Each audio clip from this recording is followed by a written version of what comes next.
warriors found Vicky Ilagan and family, Cora Suangel and family, Penny Biscocho, Manguera family, mga lima ng Llasos family, Villarmino family, Rodel and Mali Medinilla and family, Velasco and Vargas family, Gilbert and Peng Malelang and family, Gina, Roel, and Gay Malirang Ibadiniera and family, Engineer and Mrs. Alvin and Niming Pan and family, Congressman Lord Alan Velasco, and special intentions of Mangana and Reyes family.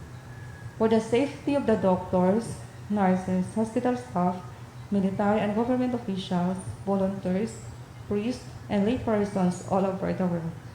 Birthday blessing for Myrna Rian, Lourdelis Lantin, Edith Manguera, Dana Limbo, Jeline Salameda, Father Antonio Omali, Von Erwin Calachan, Milagros Aguilar, Joseph Katigpak, Henry Avril Rihano, Sara Reyo, Father Anthony William, Arcel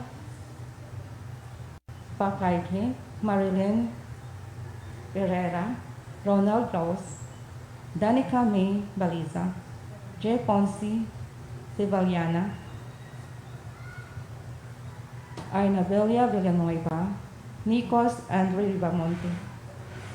For healing of Dennis Simanya, Rosemary Olivar, John Magturo, Father Ted Calao, Maribel Isaac, John San Pedro, Joseph Wilfredo Sevillano, Monchito Mendoza, Erwin Tuarigues, Teres C. Rigor, Lena Alcantara, Jofila Mendoza, and Edel Zahir. For the eternal repose of the souls of Loretta and Luciano Gutierrez, Pedro Malabanan Jr., Brother Kindo Maralit FSC, Louis George Mendoza Tabornal, Maria Georgina Juarez, Esperanza Umali, and Virgilio Lector.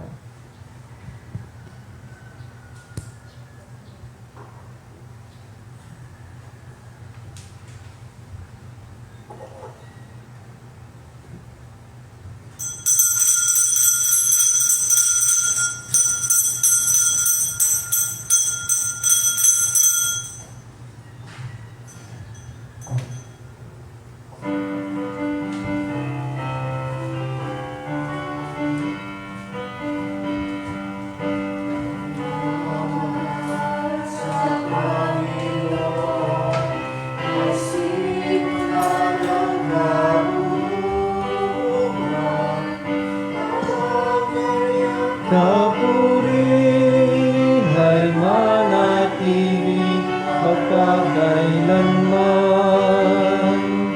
Purihin ng Panginoon,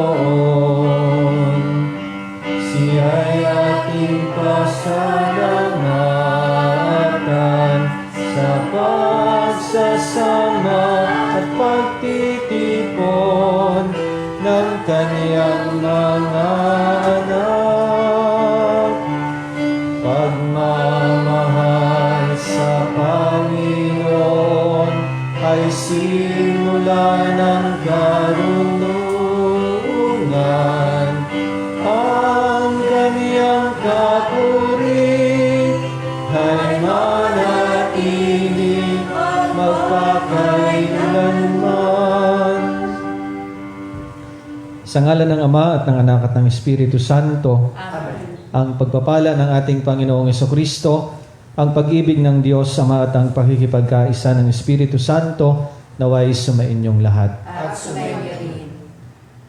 Mga kapatid, aminin natin ang ating mga kasalanan upang tayong lahat ay maging marapat gumanap sa banal na pagdiriwang.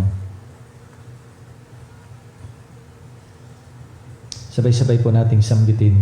Inaamin ko sa makapangyarihang Diyos at sa inyo mga kapatid, na lubha akong nagkasala sa isip, sa salita at sa gawa at sa aking pagkukulang. Kaya sinasamo ko sa mahal na Birhen Maria, Sa lahat ng mga anghel at mga banal, at sa inyo mga kapatid, na ako'y ipanalangin sa Panginoong ating Diyos.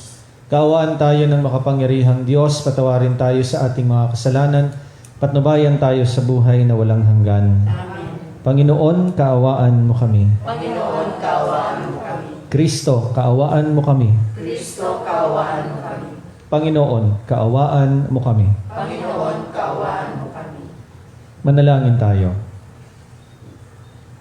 Ama naming makapangyarihan, tunguhin mo kaming bumubuo sa iyong angkan at gawin mong sa iyong paningin ay magningning ang kalooban naming laang sundin ang loob mo sa pamamagitan ng paghubog sa pag-uugali namin sa pamamagitan ng Hesukristo kasama ng Espiritu Santo magpasawalang hanggan.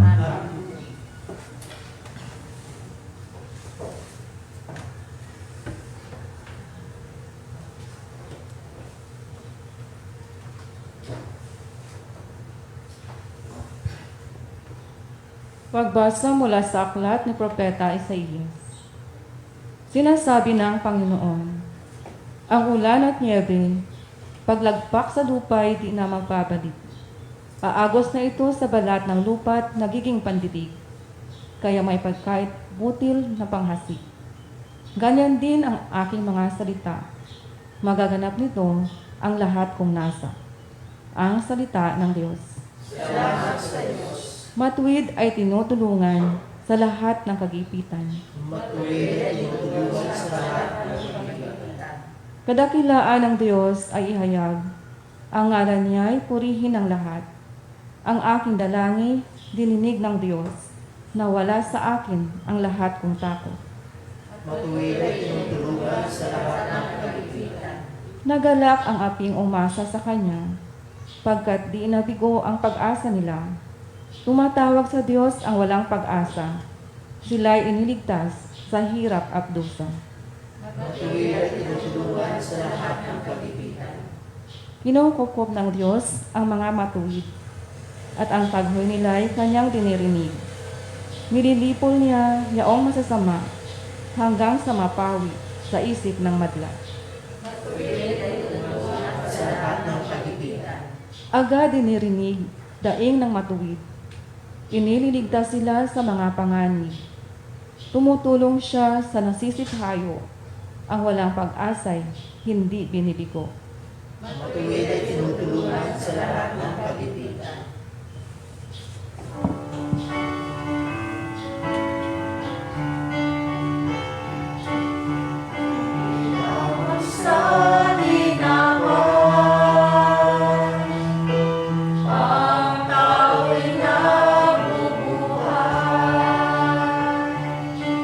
Kundi sa bawat salita sa Diyos natin ay nagmumula.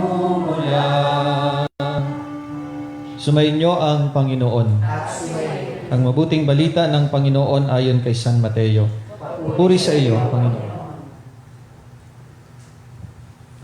Noong panahong iyon, sinabi ni Jesus sa kanyang mga alagad, sa pananalangin ninyo'y huwag kayong gagamit ng napakaraming salita gaya ng ginagawa ng mga hintil.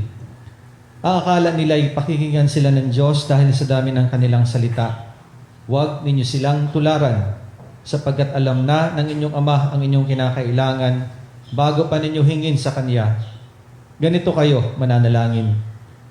Ama naming nasa langit, sambahin nawa ang pangalan mo. Ikaw nawa ang maghari sa amin. Sundin nawa ang iyong kalooban dito sa lupa tulad ng sa langit.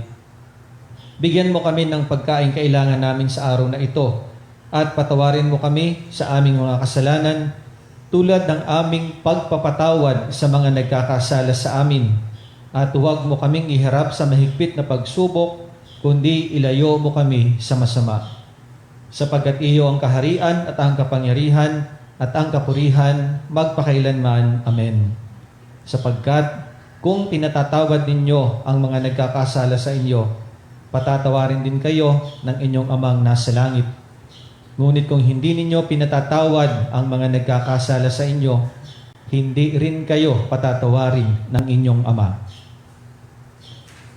Mga minamahal ang mabuting balita ng Panginoon. Magandang umaga po sa inyong lahat. Minsan daw po mayroong paligan ng basketball at sa pagsisimula ng laro, di syempre natawag yung mga players papasok doon sa playing court. Nung tinawag yung player number 1, hindi bago pumasok yung player, nag-ang tanda ng krus ng kanyang ritual.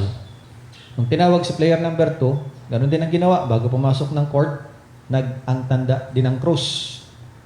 Ngayon, nung si player number 3 na ang tinawag, syempre, ganun din ang ritual.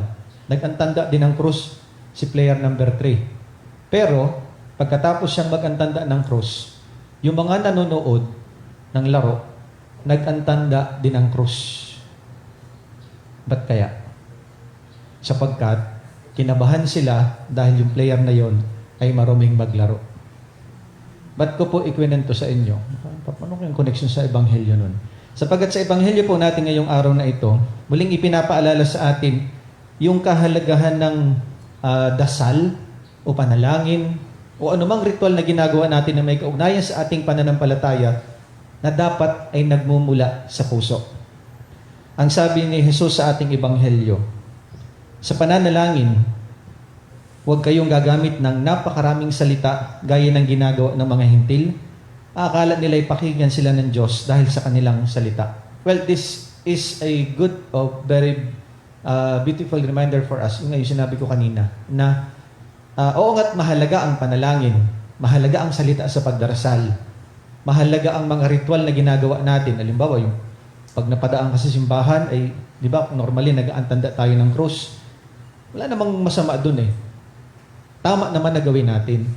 Pero ang mas mahigpit na tanong ay, yung kaya mga ritual, yung kaya mga salita natin sa ating dasal, yung kaya ay nasasalamin sa buhay natin, sa pamamagitan ng paggawa natin ng kabutihan, at nasasalamin sa ating ugnayan sa ating kapwa. Baka naman puro lamang tayo ritual, puro tayo salita, pero walang kabuluhan ang ating ginagawa at sinasalita. Kapag ang kilos at ang salita ay nagmumula sa puso, kailanman, hindi yun magkakaroon ng kasinungalingan. Pero kapag ang kilos at ang salita ay galing lamang sa panlabas, doon minsan nagkakaroon ng kasinungalingan. Kaya nga ang ganda ng pagninilay po ni Bishop kanina sa kanyang thought for the day. May kabuluhan ba ang mga sinasabi natin? Pag may kabuluhan, ibig sabihin, it comes from within. Dito. Kasi galing sa puso. Kasi kapag galing sa puso, kahit walang salita, kahit walang gawa, makikita at mararamdaman nung nakakarinig at nung nakakakita na may kabuluhan ang sinasabi at ginagawa. Pero kung ang ginagawa at ang sinasalita ay hindi galing dito, doon minsan at madalas nagkakaroon ng walang kabuluhan at kahulugan ang kilos at ang gawa. At yung panalangin na binanggit ni Jesus dito, ito yun, yung famous Our Father, Ama namin. Ito yung magandang dasal na kung saan dito talaga natin makikita na ang dasal natin ay mula sa puso. Bakit? Sa medyo gitna o medyo patapos na nung dasal, ang sabi dito ni Jesus, patawarin mo kami sa aming mga kasalanan tulad ng pagpapatawad sa mga nagkakasala sa amin. Ito yung magandang sukatan kung talagang mula sa puso ang ating dasal. Hirap damay-damay tayong lahat dito. Dasal tayo ng dasal. Forgive us our trespasses as we forgive those who trespass against us. Sino kaya ang nagiging totoo dito? Sana maging totoo tayong lahat dito. Sapagkat mahalaga din yung yung dugsong sa Ebanghelyo, yung paalaala sa bandang dulo ng Ebanghelyo. Sapagkat kung pinatatawad ninyo ang mga nagkakasala sa inyo, patatawarin din kayo ng inyong amang nasa langit. Ngunit, kung hindi ninyo pinatatawad ang mga nagkakasala sa inyo, hindi rin kayo patatawarin ng inyong ama. So mga kapatid, ito ay magandang paalala sa atin lalo ngayong panahon ng Kwaresma na pagnilayan, pag-isipan, tingnan yung ating buhay pananampalataya. Mahilig tayo sa ritual, mahilig tayo sa maraming dasal, marami tayong mga dasalan, na iba't iba, mga nobinaryo natin, mga debosyon, pero sabi ko nga, hindi masama yun Kasi nakakadagdag yun ng pagiging, anong tawag doon? doon sa ating pagpapalalim ng ating pananampalataya. Pero ang higit na mas mahalaga ay kung itong mga ritual na ito, itong mga dasal na ito na puro panlabas, ay sana'y nasasalamin sa ating buhay, sa pamamagitan ng paggawa natin ng kabutihan at sa ating magandang ugnayan sa ating kapwa. Sabi nga sa Salmo, matuwid ay tinutulungan sa lahat ng kagipitan. So mga kapatid, sabi ko nga walang exempted dito. Lahat tayo po ay pinapaalalahanan. So how true are we sa ating ginagawang mga ritual at kilos? Mahalaga ito, pero sana ang mas tuunan natin ng pansin ay yung nagmumula sa kaibuturan ng ating puso. Amen.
At kukupin sa pag-ibig. Manalangin tayo mga kapatid upang ang paghahain natin ay kalugdan ng Diyos amang makapangyarihan.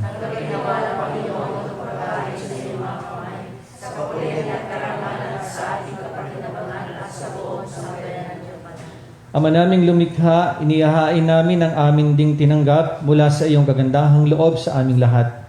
Ang pagkain at inuming ito ay pakinabangan nawa namin bilang tagapagdulot ng buhay mong walang maliw sa pamamagitan ni Hesukristo kasama ng Espiritu Santo magpasawalang hanggan.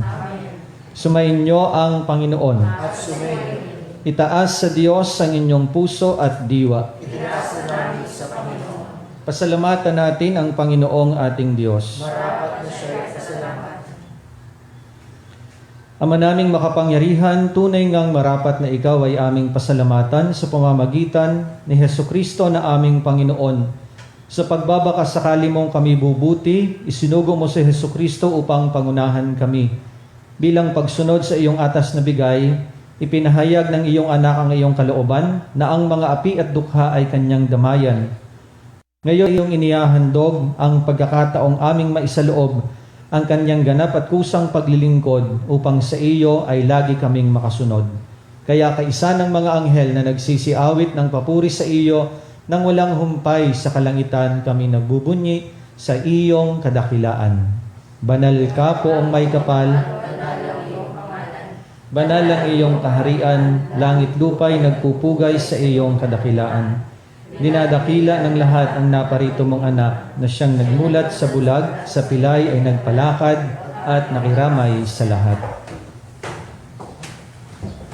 Ama naming banal, ikaw ang bukal ng lahat ng kabanalan, kaya't sa pamamagitan ng iyong Espiritu, gawin mo pong banal na mga kaloob na ito upang para sa amin ay maging katawan at dugo ng aming Panginoong Hesukristo.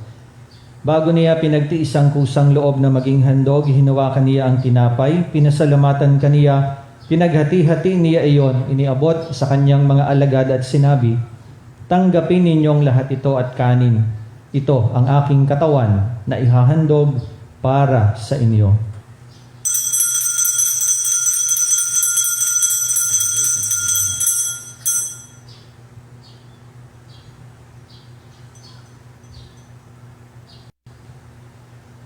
Gayon din naman noong matapos ang hapunan, hinawakan niya ang kalis, muli kaniyang pinasalamatan, iniabot niya ang kalis sa kaniyang mga alagad, at sinabi, "Tanggapin ninyo ang lahat ito at inumin. Ito ang kalis ng aking dugo ng bago at walang hanggang tipan. Ang aking dugo na ibubuhos para sa inyo at para sa lahat sa ikapagpapatawad ng mga kasalanan. Gawin ninyo ito sa pag-alaala sa akin."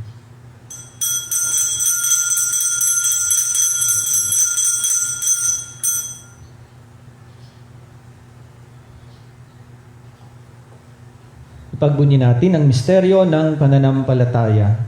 Si Kristo'y namatay, si Kristo'y nabuhay, si Kristo'y babalik sa wakas ng panahon.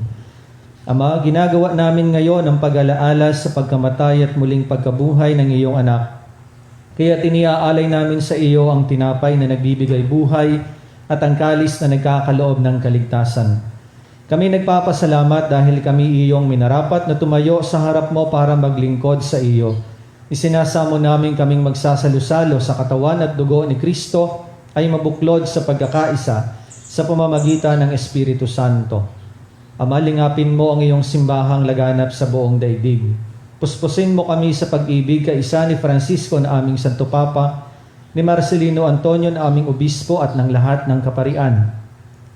Alalahanin mo rin ang mga kapatid naming nahimlay ng may pag-asang sila'y muling mabubuhay, gayon din ang lahat ng mga pumanaw. Kaawaan mo sila at patuloyin sa iyong kaliwanagan. Kaawaan mo at pagindapatin kaming lahat na makasalo sa iyong buhay na walang wakas. Kaisa ng mahal na Birheng Maria na ina ng Diyos, ni San Jose ang kanyang kabiyak ng puso, kaisa ng mga apostol at ng lahat ng mga banal na namuhay dito sa daigdig ng kalugod-lugod sa iyo, may pagdiwang nawa namin ang pagpupuri sa ikararangal mo sa pamamagitan ng iyong anak na aming Panginoong Hesukristo. Sa pamamagitan ni Kristo, kasama niya at sa Kanya, ang lahat ng parangal at papuri ay sa iyo, Diyos amang makapangyarihan, kasama ng Espiritu Santo, magpasawalang hanggan. Amen. Sa tagubilin ng mga nakagagaling na utos at turo ni Jesus na Panginoon natin at Diyos, ipahayag po natin ang lakas loob. Ama namin, sumasalangit ka, sambahin ang ngalan mo. Mapasa amin Ang kaharian mo, sundin ang loob mo dito sa lupa para lang sa langit. Bigyan mo kami ngayon ng aming kakanin sa araw-araw.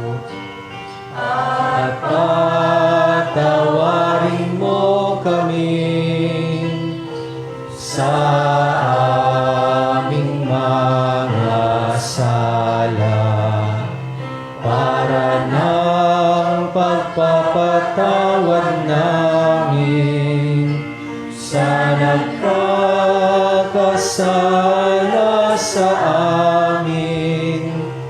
At huwag mo kaming ipahintulot sa tukso at iadya mo kami sa lahat ng masama.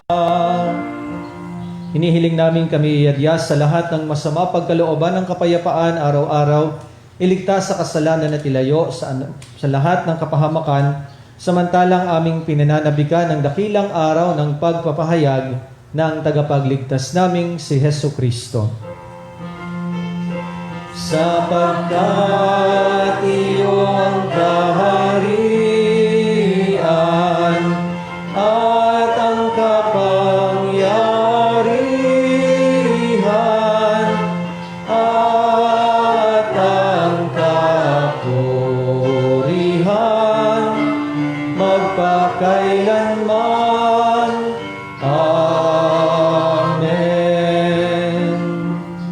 Panginoong Jesucristo, sinabi mo sa iyong mga apostol, kapayapaan ang iniiwan ko sa inyo, ang aking kapayapaan ang ibinibigay ko sa inyo.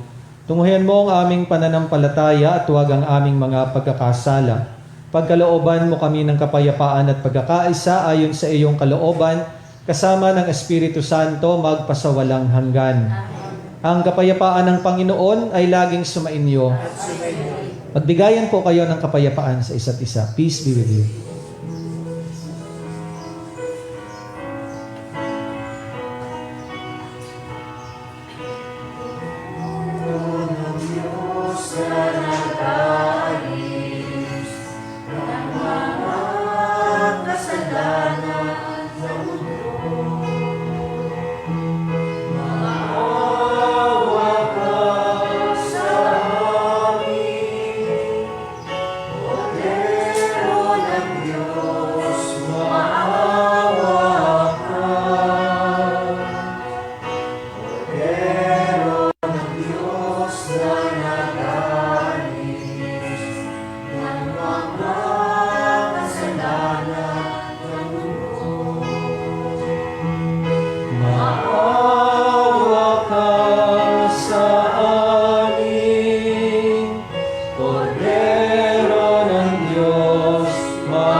Narito si Kristo, ang kordero ng Diyos, ang nag-aalis ng kasalanan ng sanlibutan.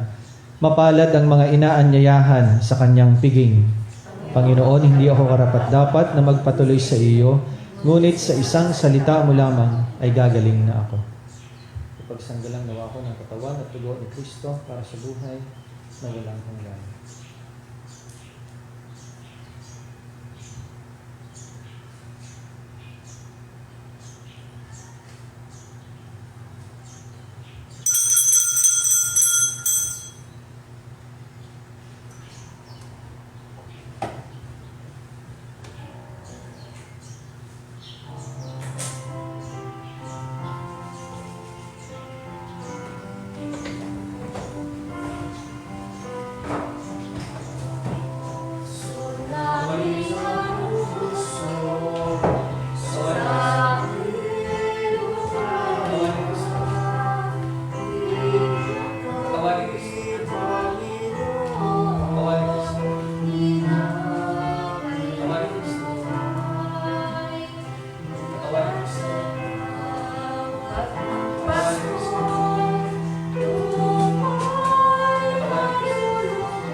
Spiritual Communion.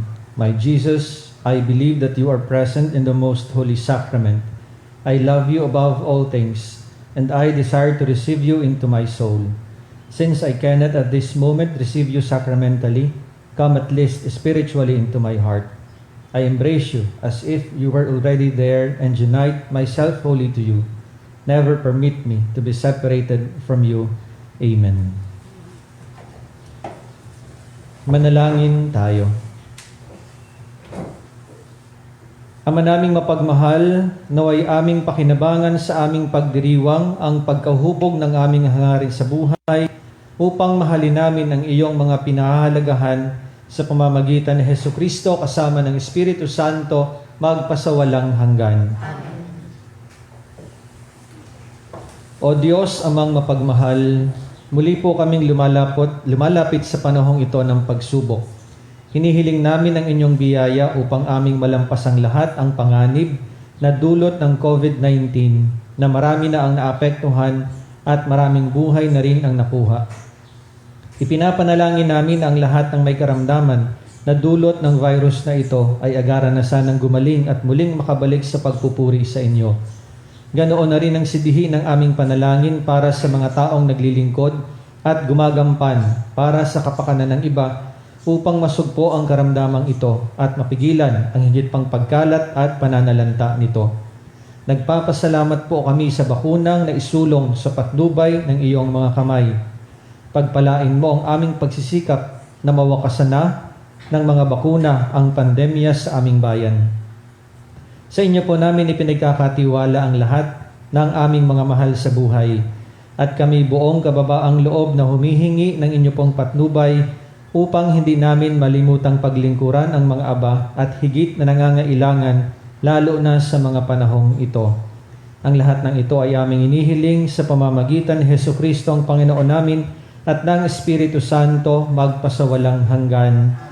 Mahal na Birhen ng Biglang Awa, San Jose, San Rafael Arcangel, San Roque, San Lorenzo Ruiz, San Pedro Calungsod.